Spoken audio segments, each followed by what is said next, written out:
Welcome to the Redeemer Podcast. I'm your host, Zach, and in today's episode, we are discussing Redeemer's Bachelor of Education program. I am joined by Liz Way. Liz is Redeemer's Graduate Adult and Professional Studies Admissions Manager, and I'm really thankful she stopped by the show and we can have a good chat about the admissions process for our education program. If it is your first time here, make sure to like and subscribe, share with a friend, and check out some of our other episodes that explore various aspects of Redeemer, Christian education, and so much more. Thank you for making us part of your day. And with that, here we go. Welcome in to the Redeemer Podcast. Once again, in today's episode, we're talking about Redeemer's Bachelor of Education program. And I am so excited to be joined today by none other than Liz Way. Liz, how are you today? And are you excited to nerd out about the Bachelor of Education program? I am super excited to nerd out about the program, and I am having a fantastic day. Thanks. Awesome. Well, and Liz, let's dive right in. What is your role in regards to the education program? Just so that people who are watching know, kind of the importance of you being here talking about this program. Yeah, absolutely. So I support the application and admissions process for the Bachelor of Education. And so I'm the person that applicants will be talking to. I walk them through the process. I'll be sending emails, communications. I'll sometimes recommend candidates to the faculty for interviews and kind of make sure that whole process goes smoothly, as well as facilitate offers going out and, applicants joining our community of students as well. Awesome. And I'll make sure your contact is in the description below for anyone who would like to reach out to you. But so in this episode, for our viewers or listeners, we're going to be talking through requirements, what's the program like, timeline, and kind of different nuances of the program. So let's maybe start with that. If someone is considering applying for Redeemer's Bachelor of Education program, what are the admission requirements for the program? Yeah, thanks for asking that, Zach. So our basic admission requirements is a 3 or 4 year undergraduate degree. It can be in any discipline. Okay. You need to have at least a B minus average in your last 2 years of study. You'll need to, if you're looking at teaching, kindergarten to grade 6, any degree is great. If you're looking at teaching grades 4 to 10, we call the junior intermediate division. You'll also need to have a teachable. So that would be 6 half-year courses, no more than 3 at the first year level, at least 1 at the third or fourth year level. Again, a minimum average of a C minus for those.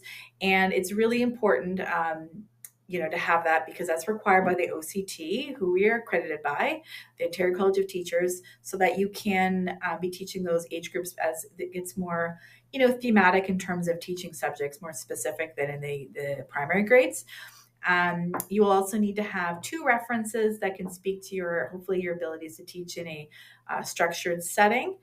So hopefully some experience working with students in a structured setting. This could come from things like coaching, camp counselor, being a volunteer in a school, Sunday school. There's a lot of different areas that can come from. And you're also going to need to talk a little bit about yourself as well in the application. That is all sent in, and that's sort of part of our first round. Okay. So just to clarify, so kindergarten to grade 6, that's considered primary. That's the division you talked about. And then Primary junior. primary junior, thank you. And then grade 7 to grade 10 would be Grade junior 6, intermediate. grade 4 to grade 10. So Okay. grade 4 to 6 is, so that includes the primary junior. It's the grade 4 to 10 versus K to 6. Right. Okay, cool. And then what about if someone wants to go on and teach, grade 11 or grade 12? Great question, Zach, and I do get that quite often. So you would need to have a second teachable, and you can go on the Ontario College of Teachers website to read up on that, oct.ca. But you also can take that, what's called an additional basic qualification after you're a licensed teacher to be able to teach those upper grades as well. Okay, very cool. And I know a question that's quite common is, Redeemer University, we're a Christian university, and we're proud of that. We're not shy away from that. And as part of our undergrad application, it is a requirement for students to be a professing Christians to attend our undergrad. Is that the same for the Bachelor of Education program, or is it a little bit different? That's a great question, Zach. Actually, it is different. So, Okay, as part of being accredited by the OCT, we are required to be an open enrollment program. So, any student can apply and come to our school. We do require you to, indicate you understand that everything we do is taught from a Christian perspective. right. However, you do not, need to profess that as your faith.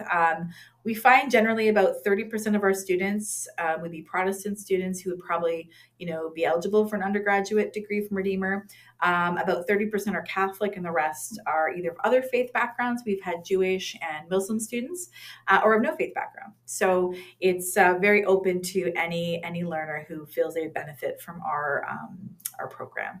Okay, okay. Thanks for sharing. And in regards to while we're still talking about the admission requirements, that kind of brings us into what does the admissions process look like? I mean, so if I'm finishing up a 4-year degree somewhere in Canada and I want to apply to Redeemer's program, what's the best way to apply, and any idea kind of what that process would look like?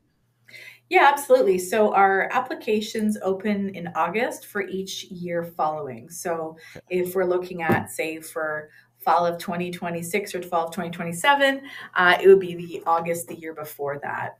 And generally, our first part of that is what I mentioned. I also failed to mention we also need a transcript. We need an official transcript, whether you have completed your degree, which would be called, which would have your degree conferral on it, or if you're currently enrolled as a fourth year student or third year student, if that's the degree plan you have, in progress official transcript directly from the registrar to us. It cannot come from you. Right. I always feel badly when students have paid to get that official transcript sent to them, because I have to ask them to resend that directly from the school to us. And that's a standard requirement at all schools. And so Right. you would fill out that application form with the other materials I mentioned. You'd submit that. We would look at that to see if you, first of all, meet the minimum academic standard. I am happy to talk to you before you press go, press submit. If you have questions about your transcript, your teachables, feel free to talk to me. I can look at your transcript and assess that with you, even an unofficial version. Once that's sent in and it's gone through a few folks to look at various items, it then determined if you're eligible for an interview. So that's sort of the next phase of the process. And that interview, if you're meeting our first deadline, which is generally December 1st, the interviews are usually late December with, for successful candidates, an offer of admission in the new year. And for our second round, deadline is April 1st. Again, interviews usually in May and offers shortly after. So there's two deadlines.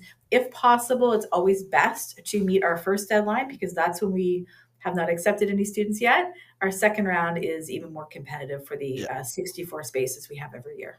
Right. Okay. And so just to kind of summarize again, if you're considering applying, you want to note that intakes are always for the fall semester at Redeemer, and then you'll essentially need to fill out an application on our website, have your transcripts sent to Redeemer directly from your school that cannot come from students, and then there'll be the letters of recommendation, and then if you are chosen and selected for an interview, that you they would then be in that interview process. What does that interview process look like?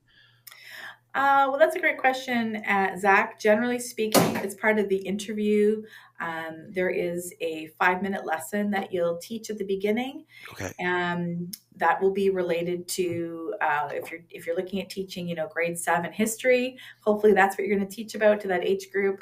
Um, and then there's an interview. There's some other elements we always look at refining, but those are the prime elements of the interview: are the interview and then um, the interview and of course the teach back as O- well. Okay, and I just want to clarify one thing, because again, this is all such great information for those considering applying. We talked about the program requirements overall, but you briefly mentioned about teachables, and I just want to touch on that a Mhm. little bit more. For the primary juniors, you don't need to necessarily worry about teachables, but junior to intermediate you do. And how would you describe or make sure that students have teachables that they can apply for that? Yeah, so generally that could come from a major or a minor that's in one of our subjects. I know most students apply to multiple schools, so make sure you do check because each school may offer different teachables. So we offer drama, English, French as a second language, geography, history, health and physical education, mathematics, music, both instrumental and vocal, religious education in Catholic schools, sciences, general, and visual arts. So those are the ones we offer. You must take 6 half-year credits or equivalent, and maybe 3 full-year credits. But no more than 3 can be at level 1, and at least 1 must be from year 3 or 4. Some programs in the different teachables have specifics. For example, in geography, you must have 1 Canadian geography. In history, you need at least 1 Canadian history, but 2 are recommended. Okay. As an example, science as well, there's some more requirements. It's all on our website, as well as I'm available to answer those questions for you too. For sure, yeah. I'm sure you can get into the kind of the fine details about that, but it's definitely an important part of the admission process as applicants consider Redeemer, I'd and say it's very important because we do get a lot of applicants who indicate a junior intermediate subject as a teachable, but they've taken no classes in that subject. right, So they're not eligible, which is disappointing. yeah, Or they've maybe been a coach for many years and want to teach physical education, but they have no education in that. Therefore, they're not eligible. So it's just really important. If you're not sure, talk to me. I'm happy to look at your transcript and help you determine what you may be eligible for. right, and those are courses within their undergraduate degree. There, just to clarify that. Okay, okay. So we've talked about the admission requirements and kind of the process to it. Let's talk a little bit about what is the program like. If students start, I know it starts each fall semester in September because it's a 2-year program. What kind of is the timeline of the program to from start to finish? Great question, Zach. So we run on a more traditional academic schedule. So we have 4 semesters, fall, winter, and then you have spring, summer as a break, and then fall, winter again. So if you started in fall of year one, you'd finish at the end or April of year two. Your first semester, you pretty much need to be here every day. You'll have usually 2 mornings a week of educational placement. And then semesters 2 through 4, you can have that placement closer to you or in another area. Generally, it's 6 weeks of classes and then 6 weeks of practicum. Okay. Okay. And for that practicum, that's teaching in the classroom. Does Redeemer help students find schools to like get plugged in with, or is that something that students have to kind of find themselves? Yeah, great question. Absolutely. We do that for you. So you would indicate, even for semester 1, if you're looking for a Catholic school or a public school experience, and our practicum coordinator would help you, would find that for you. We have an extensive network of schools that invite our students in year after year. Our students are really sought after for those practicums and observational placements. Semesters 2 and 3, you can be participating in the same school, or you can, as I said, if say you live in Waterloo and have been commuting in every day, you can request a school in your own local board, and that's also coordinated by our practicum coordinator. Semester 4, you have another choice. You can teach in another kind of environment, what can be called an alternative placement. And so if you've completed your minimum of 80 days of practicum placements that the Ontario College of Teachers requires, you can then have that alternative placement. It could be in many different settings, including school programs at a museum or a Christian school. There's lots of different ways you can have that, or you can continue on as well in a Catholic or public school. Okay, well, great. And let's maybe talk a little bit, just a bit more about um what the program is like in regards to outcomes post graduation, right? Does Redeemer have a pretty high success rate of applicants finding jobs? I know the teaching profession is pretty in demand right now. Yeah, our students are sought after, especially, not just in, people might think, oh, yeah, in the Christian schools. Well, no, also in Catholic and public schools, our students are known for their excellence in what they're doing. They're very well prepared and well rounded to go into any school setting. And you're right, Zach, this is a very high demand time for teaching professionals. So our students are able to move into those roles quite quickly. Sometimes they're already starting work right when they graduate in May. Wow, that's so fast. That's great. And speaking of kind of the you touched on it before, and I just want to follow back to it. There are limited spots in this program each and every year. How many did you say? So yeah, we have 32 spaces in primary junior and 32 in junior intermediate. So our program is really small. This is one of our distinctives. Yeah. You'll see, some of the other schools in the area in Ontario that are really big. They'll advertise that they put you into a group of 30, so it feels like a community. Well, that's our entire program for your division. So we don't have to do that. It's already the way it is. So you will really get to know all the students in your division and across both divisions, as well as all the faculty. We have, 5 faculty members and other adjuncts that come in. All of our faculty have been teachers or principals and have great experience in the field. Their research work is very contemporary as well. So Mm. they're, doing a lot of different things. So they bring a lot to you in the classroom, as well as with extensive, networks outside of the classroom too. And just having kind of that smaller class size and kind of that hard limit, it would make the applicant pool pretty competitive for Redeemer. Am I correct in saying that? Yeah, absolutely. I think that's something that sometimes is a misnomer. That people think, oh, because we're private, we take anybody. That's not true at all. So we have the same standards as any other accredited school, and we are very competitive. For our size, we really do take selection very carefully. It's not just about your marks. We've had applicants come in with very high academic grades, but it's clear they would not be a good fit as a classroom teacher. And likewise, we've had students who were really on what I call the bubble, like kind of on the edge of the minimum. But with their lived experience, they have exceptional, capacity to be a really great teacher, and they've thrived in our program. So we don't just look at the grades either. Part of that holistic review process is looking at, other aspects of their experience as well. And that's part of my role as well. Is I do speak to the applicants more often than the review committee, so I can advocate as well if there's more things in that story that we should be considering for them.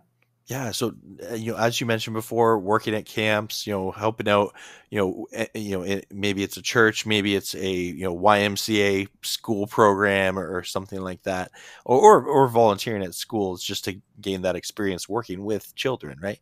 Um, well, that's fantastic. I have one more question I want to dive into here, Liz, before I let you go. Do you have any specific, tips for applicants? I know it can sometimes be overwhelming for applicants that are applying to a highly competitive program. Do you have any kind of specific tips? I guess I'm correct to say, get experience working with children as we've talked about, but any other kind of specific, more practical ones? Yeah, so I would say, again, the experience part is important. And if you're someone, I have seen a lot more career changers of late, people, who've been out in the corporate world for 10, 15, 20 years or at home with kids and now are looking at teaching, reach out and talk to me. I'm happy to give you some suggestions there. But in general, try to apply early. Your references, think carefully about who they are so they can speak really well to your experience. It shouldn't hopefully be someone you've just met recently. It's someone who can speak to you, in relation to the, some of the, what makes a great teacher. Have they seen that in you? Those kinds of questions that would be able to do that. And it's also really taking care to check all the information. Okay. Mm. So make sure you are aware of our application process, that you're aware of the deadlines. We do send emails, open those, read them, We want to make sure that you're as prepared as possible and to, as I said, if possible, meet that first deadline. But if not, that's okay too. Just making sure you hit that second deadline and not be late, because then it's past the time we can really consider you for the fall. That's fantastic advice. Well, Liz, thank you so much for coming on this this episode of the Redeemer podcast. And do you have any other final words for any future applicants for Redeemer's Bachelor of Education program? Yeah, I just say, think about why you want to come here. And I think if you can, if you're able to, we do have information times both in person and virtually. Do your research, check out all the different schools. If you're able to come to see us in person, I really invite that. Just like I invite you to go to other schools, get a sense of what you like. It's just like when you looked at your undergrad school. Hopefully you visited a few of your top choices. I do the same for BEd, because it really will help you determine if you see yourself somewhere and what you feel is most important to you and if it really fits. That's fantastic advice. Well, Liz, thanks again for coming on. And for anyone watching this or listening to this episode of the podcast, thank you for, we hope that this information was useful to you and informative. If you have any questions, like I mentioned, Liz's contact will be in the description below. And as always, God bless, and we will see you in the next episode of the Redeemer podcast.